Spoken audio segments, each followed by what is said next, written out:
Hello eight standard students, आज हम हमारा एसएस का फोर्थ चैप्टर देखेंगे, द सुप्रीम कोर्ट। यहाँ पे देखो पिक्चर में सुप्रीम कोर्ट का इमेज दिया है जो हमारे दिल्ली में है। हमारे कंट्री का हमारा कंट्री में सबसे हाईएस्ट कोर्ट यही है। जो भी लॉ है वो बहुत ही ज़रूरी है पीपल के वेलफेयर और सेफ्टी के लिए। अगर लॉ नहीं रहता तो क्या होता, सब अपने मनमर्जी का करते, कोई किसी की ऐसे मतलब कोई भी सेफ नहीं रहता। अब यहाँ पे लॉ है, कोई भी सिटीजन या फिर इंस्टीट्यूशन अगर लॉ तोड़ रहे हैं तो कुछ तो है कि उसको मतलब पनिश कर सकते हैं, कुछ है, तब जाके लोग जो है वो इतनी कुछ सेफ्टी से हम रह पा रहे। तो जो भी hierarchy of the court is impart justice in our country, it start, हमारे जो कंट्री का सिस्टम है लॉ का वो कहाँ से स्टार्ट होता है, तालुका कोर्ट जो लोवेस्ट कोर्ट है, उसके ऊपर जो है डिस्ट्रिक्ट कोर्ट, फिर high court, then last one is supreme court. जो जुडिशरी जो है वो बहुत ही इम्पॉर्टेंट है गवर्नमेंट के लिए। जुडिशरी जो है वो इंडिपेंडेंट है from the legislature and the executive. What does independent judiciary mean, क्या होता है इंडिपेंडेंट जुडिशरी? क्या कुछ रिलेशनशिप है कोर्ट और विलेज सिटी या फिर सुप्रीम कोर्ट जो है दिल्ली में, उससे क्या रहे? तो ये सारी चीज़ों के बारे में हम इस चैप्टर में पढ़ने वाले। पहले हम देखेंगे कि सुप्रीम कोर्ट का रोल क्या है। पिक्चर में देखो क्लियरली दिया है सुप्रीम कोर्ट का इमेज। जो सुप्रीम कोर्ट है वो सबसे ही हाईएस्ट है हमारे कोर्ट्स में, नेशन में। और ये कब से आया है? 28 जनवरी 1950 से आया है। और it hold the right of conferring the fundamental right granted to us by the constitution. सारे जो भी रूल्स एंड रेगुलेशन है उसे भी ये इसने ग्रांटेड किया है। सिटीजन जो है सबको रहे हक जो फाइल कर सकते हैं केस डायरेक्टली सुप्रीम कोर्ट में। अगर उनके साथ ऐसा लग रहा है कि उनका हक छीना गया है तो वो जाके सीधा कंप्लेन कर सकते हैं। कोई भी सिचुएशन जो है वो एक केस फाइल कर सकते हैं सुप्रीम कोर्ट में, जब तक मतलब न्याय उनको नहीं मिल रहा है ऐसा उन्हें लगे पब्लिक व्यू में, तो वो जाकर कंप्लेन कर सकते हैं। The supreme court interrupts this any citizen or institution can file a petition in the Supreme Court to avail justice in the view of public interest। और इसे क्या कहा जाता है? PIL मतलब public interest litigation। The Supreme Court interrupt the Constitution and advise the President and the Parliament in the same regard। It also enjoy the power to review the judgment passed by any of the lower court। ये एक और भी इसका है कि अगर lower court में तुम्हें जजमेंट नहीं मिल रही है, तुम्हें लग रहा है कि तुम्हें यहाँ पे न्याय नहीं मिला, तो तुम ऊपर के कोर्ट में भी आकर केस कर सकते हो। द सुप्रीम कोर्ट, और ये सुप्रीम कोर्ट का एक उसका भी वो काम कर देता है। The supreme court solve dispute between citizen and the government between. अब सुप्रीम कोर्ट सिटीजन और गवर्नमेंट के बीच के भी प्रॉब्लम सॉल्व करता है, स्टेट और स्टेट के बीच का भी काम करता है, और सेंटर और स्टेट के बीच का भी कोई प्रॉब्लम होगा तो ये सॉल्व कर सकता है। तो इसके लिए यहाँ पे एक save Narmada movement of Gujarat का यहाँ पे एक एग्जाम्पल दिया गया है। यहाँ पे एक प्रोटेस्ट हुआ था गुजरात को, increasing the height of Narmada dam above 111 metres near Navagam. यहाँ पे ये था कि नवागाम के साइड में वो जो डैम है नर्मदा डैम, उसका हाइट और इंक्रीज करना है। तो जो भी NGOs थे और एनवायरमेंटलिस्ट थे, जो भी ऑर्गेनाइजेशन के मध्य प्रदेश से और कुछ अदर रीजन से, वो लोग फाइट कर रहे थे और हक के लिए। उधर के ट्राइबल्स जो भी थे उनको उनका ज़मीन खोने का, और फिर वो कहाँ रहेंगे इस प्रोजेक्ट के वजह से, वो जो भी जगह चले जाएगी फिर कहाँ रहेंगे, उसके लिए वो लोग लड़ रहे थे। तो जो सुप्रीम कोर्ट ने एक जजमेंट पास किया था 8 मार्च 2006 में, इस कॉन्फ्लिक्ट को दो स्टेट के बीच का एक प्रॉब्लम जैसा हो गया था, ये मध्य प्रदेश एंड गुजरात। तो इसके अकॉर्डेंस में बहुत से प्रॉब्लम्स हुए थे। तो ये स्टेट किया गया था कि राइजिंग पॉपुलेशन जो है वो एक मेन रीज़न है जिसकी वजह से ये प्रोजेक्ट हो रहा है। तो ये इससे डेवलपमेंट होगा, एनवायरनमेंट को भी बेनिफिट होगा, और सरदार इसी और जो भी लिविंग बीइंग्स हैं उनको भी ये बेनिफिट होगा सरदार सरोवर योजना से। The arid areas of Rajasthan, Gujarat and Madhya Pradesh would get water and expansion of desert could be kept under control.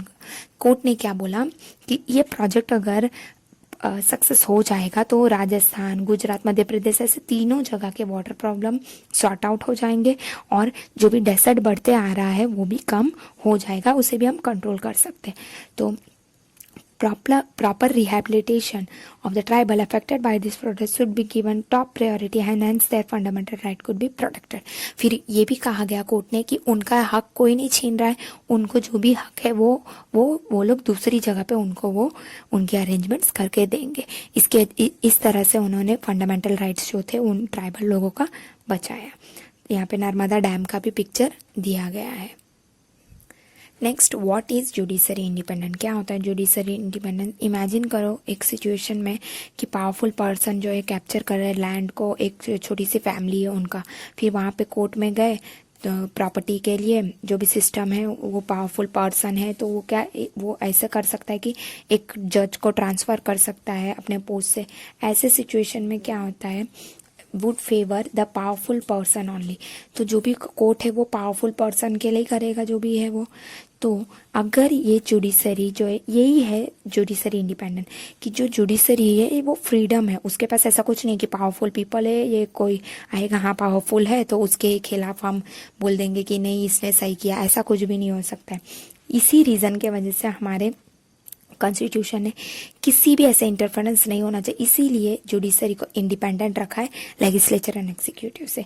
और जो भी जजेस है वो अपॉइंट होते हैं हाई कोर्ट और सुप्रीम कोर्ट में, वो बहुत ही डिफ़िकल्ट रहते हैं वहाँ से निकालने के लिए उनके पोजीशन से. तो अगर कोई किसी इंडिविजुअल को ऐसा लग रहा है उनका हक छीना गया है तो वो इजीली जाकर कोर्ट में केस कर सकते हैं. Next, are the court of various level connected to with another. क्या सारे कोर्ट एक जगह से दूसरी जगह कनेक्टेड है? यस दे आर, वो कनेक्टेड है. इसके लिए यहाँ पे एक पिटीशन का फॉर्मेट में दिया गया है. अगर किसी इंडिविजुअल को जजमेंट लोअर कोर्ट में नहीं मिल रहा है, नहीं सेटिस्फाई है, तो वो अपर कोर्ट में दे सकते हैं. जैसे कि यहाँ पे एक केस दिया गया है कि कुछ हाउसेस थे साउथर्न डायरेक्शन जहाँ रतलाम म्यूनसिपालिटी ने रोड कंस्ट्रक्ट किया और इसके पीछे एक पुरानी रोड थी जो गवर्नमेंट कॉलेज की थी. तो इस जंक्शन में जो old and new municipality road थे वहाँ पे एक डर्टी वाटर था. इंडस्ट्रीज जो है डर्टी वाटर वहाँ पे रिलीज आउट करते थे, केमिकल्स भी वहाँ पे पूरे जमा हो जाते थे. तो इसके वजह से जो भी फॉल स्मेल होते थे, गंदे स्मेल और मॉस्किटो, तो वहाँ के रहने वाले को बहुत नुकसान होने लगा. तो हेल्थ डिपार्टमेंट ने एक तो कंट्रोल नहीं कर पाए मॉस्किटोज़ को, तो वहाँ के जो भी रेसिडेंट्स थे, रहने के लोग थे, वो उन्होंने रिटर्न एप्लीकेशन दिया कि वहाँ के जो भी डर्ट है उसे निकालो. तो जो भी उसका भी केयर नहीं किया, तो इसलिए क्या हो गया, तो जो भी रेसिडेंट थे उन्होंने तालुका कोर्ट में अपील किया. अब उन्होंने तालुका कोर्ट में अपील किया तो जो मैजिस्ट्रेट थे उन्होंने वर्डिक्ट दिया वहाँ के रेसिडेंट्स को ही दिया. तो म्यूनसिपैलिटी और जो टाउन इम्प्रूवमेंट ट्रस्ट है वहाँ के, उन्होंने अपनी ड्यूटी फेल हो गई, उनकी ड्यूटी क्लीनलीनेस नहीं रखे क्लीनलीनेस. तो दोनों इंस्टीट्यूट्स को ऑर्डर किया कि 15 दिन के अंदर तुम्हें वो ड्रेनेज सिस्टम को सही कर देना है. फिर जो municipality challenge this verdict in the Ratlam court, फिर जो डिस्ट्रिक्ट कोर्ट में ये जो भी जजमेंट है, ये taluka of court is declared to be unfair. जो भी रेसिडेंट है उन्होंने हाई कोर्ट में गए. तो हाई कोर्ट में फिर क्या हुआ, हाई कोर्ट में ये दिया कि 7 months टाइम दिए गए 15 डेज़ की वजह से, और जो भी पिट्स है वहाँ पे खड्डे हैं वो भी भर देना है, ऐसा उन्होंने ऑर्डर किया. और ये सारे काम 2 years में कंप्लीट हो जाना चाहिए, ऐसे उन्होंने ऑर्डर किया. अब रतलाम म्यूनसिपैलिटी जो थे वो लोग को ये भी अनहैप्पी था, तो वो लोग फिर सीधा सुप्रीम कोर्ट में केस किए. तो सुप्रीम कोर्ट में क्या हुआ कि जो chemical and the dye plants which are responsible for the pollution should be closed and joint effort of the municipality and the state government. ये केस में क्या बोला सुप्रीम कोर्ट ने कि जो भी म्यूनसिपैलिटी और स्टेट गवर्नमेंट है दोनों को साथ मिलकर इसे जल्दी से जल्दी क्लियर करना है और ये जो भी प्लांट है उसे बंद किया जाए जो ये पोल्यूशन स्प्रेड आउट कर रहा है. सो इससे हमें ये समझ में आता है कि आपको अगर तालुका कोर्ट में नहीं मिल रहा है तो आप डिस्ट्रिक्ट कोर्ट में जा सकते हैं, डिस्ट्रिक्ट कोर्ट में भी नहीं मिल रहा था, हाई कोर्ट में भी नहीं मिल रहा था, आप सुप्रीम कोर्ट में जा सकते हो आपके न्याय के लिए. Next, can any citizen appeal in a court. क्या कोई सिटीजन जो है वो अपील कर सकता है कोर्ट में?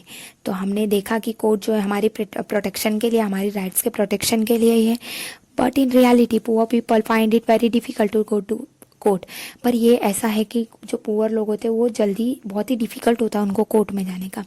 तो लीगल प्रोसीजर जो होते हैं उनके लिए बहुत पैसे होते हैं, पेपर वर्क होते हैं, इतना टाइम नहीं होता. फॉर पुअर पर्सन जो इलिटरेट होते, गरीब होते, अनपढ़ होते, तो वो इरेगुलर इनकम की वजह से वो ये नहीं कर पाते।